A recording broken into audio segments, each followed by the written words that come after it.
जय हिंद साथियों, मैं अंकित कुमार यादव आप सभी का स्वागत करता हूं सृष्टि ज्ञान केंद्र में, जहां हम प्रारंभ कर रहे हैं एक नया अध्याय कक्षा 11वीं की पॉलिटिकल साइंस का, जिसका नाम है कार्यपालिका।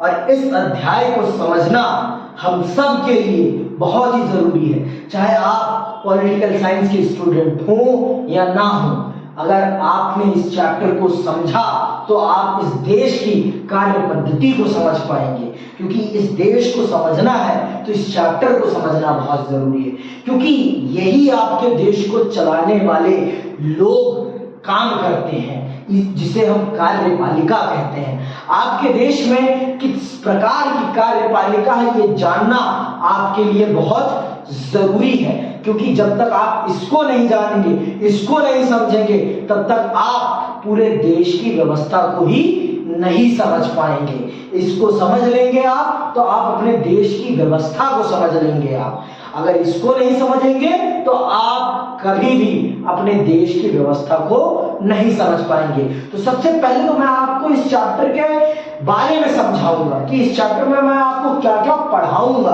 और फिर मैं आपको समझाऊंगा कार्यपालिका क्या है, कार्यपालिका क्या है, और फिर आगे धीरे धीरे हम अध्याय में बढ़ते चलेंगे और कार्यपालिका के प्रमुख अंगों को विस्तार से समझते चलेंगे।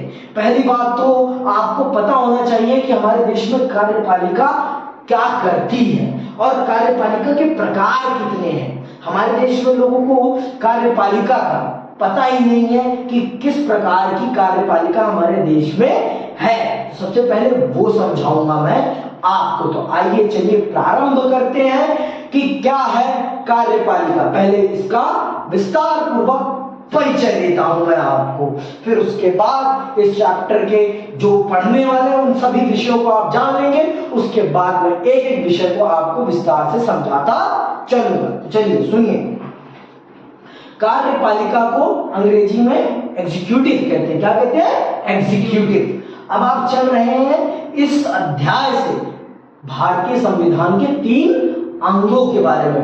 पहला अंग है एग्जीक्यूटिव, दूसरा अंग है लेजिस्लेटिव, तीसरा क्या है आपकी जुडिशरी। कार्यपालिका, विधायिका और न्यायपालिका, ये तीनों क्या है? संविधान के 3 अंग, जिनके ऊपर जिम्मेदारी है भारत के संविधान को संविधान के रास्ते पर लेकर चलने की। तो चलिए प्रारंभ करते हैं।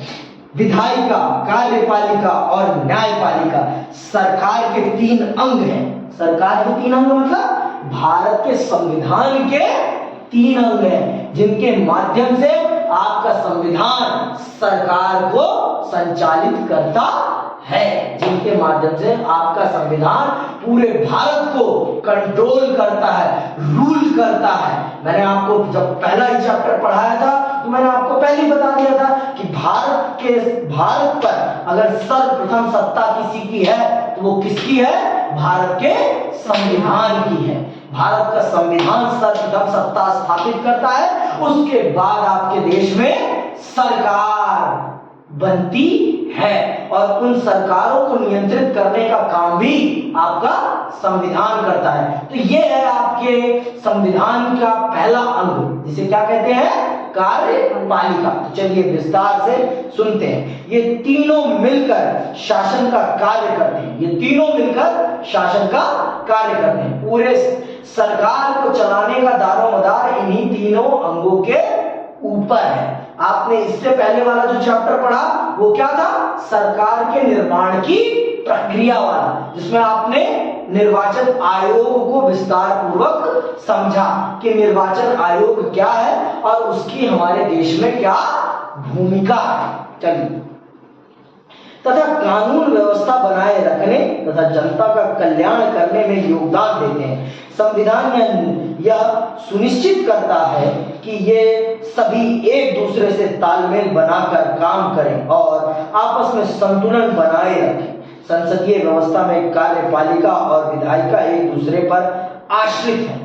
ये क्यों आश्रित है ये मैं आपको विस्तार पूर्वक समझाऊंगा। आप ये जान लीजिए, ये जो कार्यपालिका है और ये विधायिका है ना, ये एक दूसरे के पूरक है। ये एक दूसरे के क्या है? पूरक। जैसे बिना पेट्रोल के गाड़ी नहीं चल सकती ना, वही वाली बात है, वही वाली बात है। बिना विधायिका के कार्यपालिका का निर्माण नहीं हो सकता। देखो, पहली बात तो अभी आप कार्यपालिका, जिस मैं कार्यपालिका को समझा रहा हूं यहां पर, उस कार्यपालिका को राजनीतिक कार्यपालिका कहते हैं। हमारे देश में दो प्रकार की कार्यपालिका है, एक है अस्थायी कार्यपालिका और एक है राजनीतिक कार्यपालिका। इस चैप्टर में जिस कार्यपालिका के बारे में आप पढ़ रही है ना, वो कौन सी है? राजनीतिक कार्यपालिका।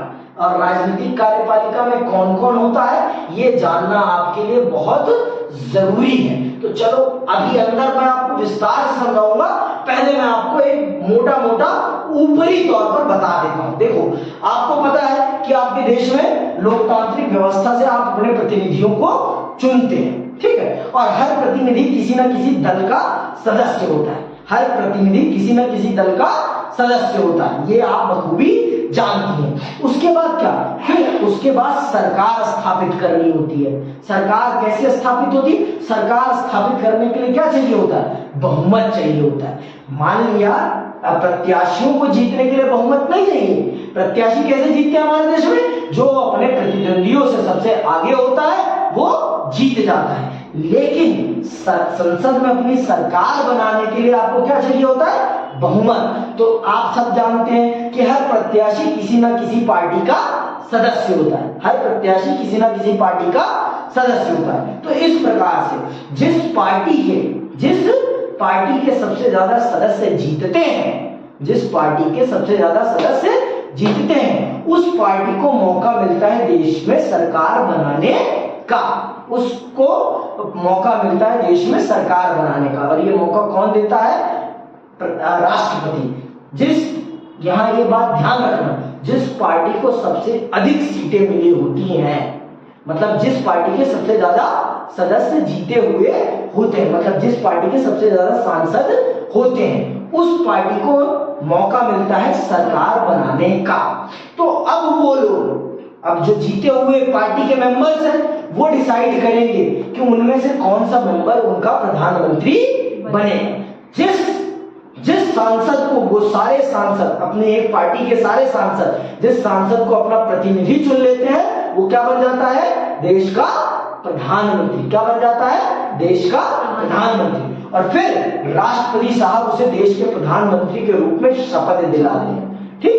और उसके बाद वो जो प्रधानमंत्री बनता है, वो अपनी कैबिनेट को डिसाइड करता है, अपना मंत्रिमंडल निर्धारित करता है। तो वो अपनी पार्टी में जो जीते हुए मेंबर्स हैं, उनको ही अपने मंत्रिमंडल में सम्मिलित करता है। तो ये जो प्रधानमंत्री और जो जिनको उसने अपने मंत्रिमंडल में शामिल किया है, ये दोनों मिलकर, और आपके राष्ट्रपति साहब, राष्ट्रपति, प्रधानमंत्री और मंत्रिमंडल, ये तीनों मिलकर क्या बनाते हैं? ये तीनों मिलकर बनाते हैं राजनीतिक कार्यपालिका। इन तीनों के मिलन से जो कार्यपालिका बनती है, उसी कार्यपालिका को हम क्या कहते हैं? राजनीतिक कार्यपालिका। क्या कहते हैं? राजनीतिक कार्यपालिका, ठीक है? और एक है अस्थायी कार्यपालिका। अस्थायी कार्यपालिका के सदस्य कौन होते हैं? आपके सारे के सारे सरकारी नौकर।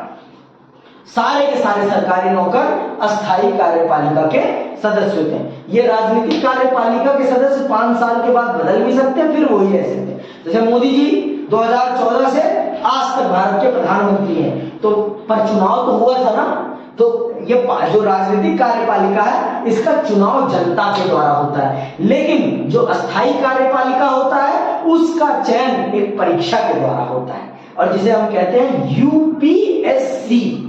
जो यूपीएससी के थ्रू, एसएससी के थ्रू जो लोग पहुंचते हैं, वो अस्थायी कार्यपालिका के सदस्य होते हैं। जितने भी सरकारी नौकर हैं, वो सारे के सारे अस्थायी कार्यपालिका के सदस्य। तो यहाँ पर जो हम कार्यपालिका पढ़ रहे हैं, वो कौन सी पढ़ रहे हैं? राजनीतिक कार्यपालिका के बारे में हम विस्तार से पढ़ेंगे। तो क्लियर हो गया यहाँ पर किस कार्यपालिका के बारे में बताया जा रहा है? तो इसीलिए कार्यपालिका का और विधायिका का बहुत ही बेहतरीन संबंध है। जब तक विधायिका से आपको बहुमत नहीं मिलेगा, तब तब तक आप राजनीतिक कार्यपालिका में आ ही नहीं सकते। राजनीतिक कार्यपालिका का सदस्य बनने के लिए आपको पहले विधायिका का सदस्य बनना पड़ेगा। समझ में आई बात कि अभी भी नहीं आई? बखूबी। चलिए आगे बढ़ते हैं। विधायिका कार्यपालिका को न केवल नियंत्रित करती है बल्कि उससे नियंत्रित भी होती है। इस अध्याय में हम सरकार की कार्यपालिका के संगठन, संरचना और कार्यों का अध्ययन करेंगे। इस अध्याय में हम यह भी इस अध्याय में हमें यह भी पता चलेगा कि पिछले कुछ समय के राजनीतिक व्यवहार के कारण इसमें क्या परिवर्तन हुए हैं। इस अध्याय को पढ़ने से आप संसदीय और राष्ट्रपति प्रणाली की कार्यपालिका में अंतर कर सकेंगे। दुनिया में 2 प्रकार की कार्य प्रणालियां हैं, 3 प्रकार की हैं वैसे तो, ठीक है, लेकिन मुख्य रूप से दुनिया में 2 प्रकार की कार्य प्रणालियां प्रचलित है, कार्यपालिकाएं प्रचलित है। एक है संसदीय कार्यपालिका और एक है राष्ट्रपति की कार्यपालिका। ठीक है, तो ये आपको मैं अगले समझाऊंगा। तो देखो, संसदीय कार्यपालिका हमारे देश में है, संसदीय कार्यपालिका हमारे देश में, और जो यूएसए में है, यूनाइटेड स्टेट ऑफ अमेरिका में है, वो है प्रेसिडेंशियल आपकी कार्यपालिका, वो है राष्ट्रपति वाली कार्यपालिका, जिसमें सबसे ज्यादा ताकतवर कौन है? प्रेसिडेंट। हमारे देश में क्या है? प्रधानमंत्री भी तभी ताकतवर है जब उसके पास उसके सांसदों का सहयोग है। प्रधानमंत्री अपने आप में ताकतवर नहीं है। प्रधानमंत्री तभी तक ताकतवर है जब तक उनके सांसद उन्हें अपना क्या मान रहे हैं? नेता। और जिस दिन प्रधानमंत्री के नीचे से उनके सांसदों का सहयोग निकल जाएगा, उस दिन उनके नीचे से उनकी कुर्सी भी निकल जाएगी। लेकिन राष्ट्रपति वाली कार्यपालिका में ऐसा नहीं होता। जो एक बार चुन लिया जाता है, वो जब तक उसका कार्यकाल नहीं खत्म होता या बीच में मर नहीं जाता, तब तक उसका कार्यकाल खत्म नहीं होता। ये बात जान लीजिएगा। उसमें वो सुप्रीम है, वो जो कह देगा वो ही होगा। डोनाल्ड ट्रंप था तो ट्रंप कुछ भी करता था वो होता था, चाहे वो गलत ही क्यों ना करता हो, और जनता कितना भी चिल्लाती रहती थी, कुछ नहीं हो पाता था। जो ट्रंप कहता था वही होता था। क्यों? क्योंकि वहां पर राष्ट्रपति ही सब कुछ है। वहां पर क्या? राष्ट्रपति ही सब कुछ है। समझ में आई बात? आगे सुनो। तो आप ये समझेंगे संसदीय कार्यपालिका और राष्ट्रपति प्रणाली की कार्यपालिका में अंतर समझेंगे। फिर भारत के राष्ट्रपति की संवैधानिक स्थिति को समझेंगे आप कि भारत के राष्ट्रपति के पास किस प्रकार की ताकत है। ठीक, और फिर इसके बाद समझेंगे आप मंत्रिपरिषद की संरचना और कार्यों के बारे में जान सकेंगे, और प्रशासनिक मशीनरी के महत्व और कार्यों के बारे में जानेंगे। लास्ट में हम समझेंगे अस्थायी कार्यपालिका के बारे में। तो चलिए आइए विस्तार से समझते हैं कि क्या है कार्यपालिका। कार्यपालिका क्या है? तो आइए प्रारंभ करते हैं इस अध्याय को बहुत ही विस्तार पूर्वक। चलिए सुनिएगा बहुत ध्यान से। आपके स्कूल के प्रशासन का प्रमुख कौन है? कौन है आपके स्कूल के प्रशासन का प्रमुख? Principal sir. हमारे स्कूल में है प्रिंसिपल मैम। हमारे कॉलेज में भी थी प्रिंसिपल मैम। इनका नाम था डॉक्टर रमा शर्मा। ठीक है, तो इसी प्रकार से किसी स्कूल या विश्वविद्यालय में महत्वपूर्ण निर्णय कौन लेता है? कौन लेता है महत्वपूर्ण निर्णय स्कूल और कॉलेजेस में? प्रिंसिपल लेता है। ठीक है, किसी भी संगठन में किसी पदाधिकारी को निर्णय लेना पड़ता है और उसे लागू करना पड़ता है। हम इस क्रिया को प्रशासन या प्रबंधन कहते हैं। जिसमें कोई अधिकारी निर्णय ले रहा है उसे हम प्रबंधन कहते हैं या प्रशासन कहते हैं। क्या कहते हैं? प्रबंधन या प्रशासन। यहां पर जो व्यक्ति बैठा है ना, वो शैक्षिक योग्यता को प्राप्त करके बैठा है। वो जो बैठा है व्यक्ति, वो कैसे बैठा है? शैक्षिक योग्यता के उपरांत बैठा है। ठीक, आगे सुनिए। लेकिन प्रशासन के लिए संगठन के शीर्ष पर एक ऐसा समूह होना चाहिए जो बड़े या नीतिगत निर्णय ले सके और दैनिक प्रशासनिक कार्यों की देखरेख तथा उनमें तालमेल कर सके। ऐसे हर संगठन में कुछ लोगों का एक समूह होता है। ये लोग उस संगठन के प्रमुख प्रशासनिक या कार्यपालिका अधिकारी के रूप में काम करते हैं। आपने शायद बड़ी कंपनियों, बैंकों और औद्योगिक इकाइयों के प्रशासनिक अधिकारियों के बारे में सुना होगा। उनमें से कुछ पदाधिकारी नीतियों, नियमों और कायदों के बारे में निर्णय देते हैं, तो कुछ उसे संगठन में लागू करते हैं। कार्यपालिका का अर्थ व्यक्तियों के उस समूह से है जो कायदे कानूनों को संगठन में रोजाना लागू करते हैं। ठीक है, तो कार्यपालिका के इस संगठन से आपका सीधा सीधा अर्थ है उन लोगों से जो आपके लिए कानून का निर्माण करते हैं। कानून का निर्माण करते हैं, यही लोग कानून का निर्माण भी आपके लिए करेंगे और यही लोग उन कानूनों को लागू करवाने का भी काम करेंगे। अभी आप देख रही हैं, आपने एक मुद्दा सुना होगा टीवी में बहुत ज्यादा कि हमारे देश में यूनियन सिविल कोड आ रहा है, नागरिक आचार संहिता, है ना, सुना होगा। तो इसमें कानून कौन बना रहा है? कानून कौन बना रहा है? हमारे देश की सरकार, हमारे देश की राजनीतिक कार्यपालिका। और उसे लागू कौन करेगी? हमारे देश की अस्थायी कार्यपालिका। और उसे पास कहां किया जाएगा? विधायिका के रूप में। उसे पास कहां कराया जाएगा? विधायिका में। तो इस प्रकार से हमारा देश एक दूसरे से मिलकर काम करता है। देखो, विधायिका और कार्यपालिका का एक दूसरे के साथ अटूट बंधन है, ये दोनों तो एक दूसरे पर निर्भर है। लेकिन न्यायपालिका इन दोनों के ऊपर है। अगर इन दोनों से कोई गलती होती है तो उस चीज को ऐसे से ऐसे करने का काम कौन करती है? न्यायपालिका। उसको ऐसे से ऐसे करने का काम पलट देगी पूरा। अगर वो संविधान के विरुद्ध है तो उस चीज को पलटने का काम आपकी न्यायपालिका कर देगी। तो यहाँ जो कार्यपालिका है ये क्या है? ये आपके रोजाना, आपके रोजमर्रा के दैनिक जीवन को ध्यान में रखते हुए आपके लिए कानून बनाने का काम करती है और प्रशासनिक संगठन उसे लागू कराने का काम करता है। ठीक, तो आपके देश में कार्यपालिका मैंने आपको बता दिया, कार्यपालिका के दो प्रकार हैं। एक है आपकी अस्थायी कार्यपालिका और एक है आपकी राजनीतिक कार्यपालिका। राजनीतिक कार्यपालिका आपके लिए कानूनों को बनवाएगी विधायिका के माध्यम से और अस्थायी कार्यपालिका उन कानूनों को लागू करवाएगी जनता के साथ मिलकर। तो आप देख लो, पुलिस कानून को लागू करवाने का काम करती है ना, ट्रैफिक पुलिस कानून को लागू कर। अब सरकार ने हेलमेट पहन के चलने का कानून बनाया है, तो उस कानून को लागू कराने के लिए सरकार ने क्या कर रखा है? ट्रैफिक पुलिस वालों को नियुक्त कर रखा है कि भाई तुम्हारा काम है कि अगर कोई व्यक्ति हेलमेट पहन के गाड़ी ना चला रहा है तो उसका चालान काटना तुम्हारा काम। तो इस प्रकार से आपकी सरकार जिन कानूनों को बनाती है उन कानूनों को इंप्लीमेंट कराने के लिए आपकी अस्थायी कार्यपालिका होती है, परमानेंट एग्जीक्यूटिव, उसे कहते हैं परमानेंट एग्जीक्यूटिव। ठीक, आगे सुनो। सरकार के मामले में भी एक संस्था नीतिगत निर्णय लेती है। सरकार के मामले में भी एक संस्था क्या करती है? नीतिगत निर्णय लेती है। ठीक है, नीतिगत निर्णय कौन लेती है? आपकी राजनीतिक कार्यपालिका। आपकी राजनीतिक कार्यपालिका क्या करती है? नीतिगत निर्णय लेती है। आगे सुनो। और नियमों और कायदों के बारे में तय करती है। दूसरी, उसे लागू करने की जिम्मेदारी निभाती है। सरकार का वह अंग जो इन नियमों कायदों पर को लागू कराता है और प्रशासन का काम करता है, कार्यपालिका कहलाता है।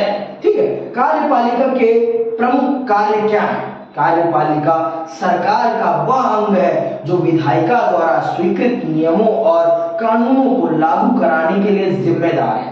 कार्यपालिका प्रायः नीति निर्माण में भी भाग लेती है। कार्यपालिका का औपचारिक नाम अलग अलग राज्यों में भिन्न भिन्न होता है। यहाँ पर राज्यों का मतलब है देशों से। पॉलिटिकल साइंस में राज्य शब्द किसके लिए प्रयोग होता है? देशों के लिए, जिसे स्टेट कहते हैं। ठीक है, होता है। कुछ देशों में राष्ट्रपति होता है तो कहीं चांसलर। कार्यपालिका में केवल राष्ट्रपति, प्रधानमंत्री या मंत्री ही नहीं होते। बल्कि इसके अंदर दूसरा पूरा प्रशासनिक ढांचा, सिविल सेवा के सदस्य भी आते हैं। सरकार के प्रधान और उनके मंत्रियों को राजनीतिक कार्यपालिका कहते हैं। सरकार के प्रधान और उनके मंत्रियों को राजनीतिक कार्यपालिका कहते हैं और वे सरकार की सभी नीतियों के लिए उत्तरदायी होते हैं। लेकिन जो लोग रोज रोज के प्रशासन के लिए उत्तरदायी होते हैं उन्हें अस्थायी कार्यपालिका का सदस्य कहते हैं। जो आपके लिए रोजमर्रा के काम करा रहे हैं, जो आप फाइलों का काम कर रहे हैं, जब आप ऑफिस में जा रहे हैं, आपके बिल जमा कर रहे हैं, आपके लिए आपका जाति प्रमाण पत्र बना रहे हैं, डीओबी बना रहे हैं, वो सारे के सारे क्या है? आपके अस्थायी कार्यपालिका के सदस्य। आपके डिस्ट्रिक्ट मजिस्ट्रेट में बैठे आपके डीएम साहब क्या है? अस्थायी कार्यपालिका के सदस्य। और जो संसद में जाकर आपके लिए कानूनों का निर्माण करा रहे हैं वो कौन है? आपकी राजनीतिक कार्यपालिका के सदस्य। तो आज मैं आपको बस इतना ही समझाऊंगा। इसके बाद मैं आपको विस्तार से अगली क्लास में समझाऊंगा कि हमारे देश में पूरी दुनिया में कितने प्रकार की कार्यपालिका है। फिर उसके बाद मैं आपको और विस्तार से चीजों को समझाता चलूंगा, स्मूथली चीजों को हम धीरे धीरे पढ़ेंगे। तो आज हमने क्या समझा? हमने समझा कि हमारे देश कार्यपालिका कितने प्रकार की होती है। कार्यपालिका के दो अंग हैं और यहाँ पर हम जिस कार्यपालिका को विस्तार पूर्वक समझेंगे वो कौन सी कार्यपालिका है? वो राजनीतिक कार्यपालिका है। और एक होती है अस्थायी कार्यपालिका। अस्थायी कार्यपालिका वो है जो एक एग्जाम को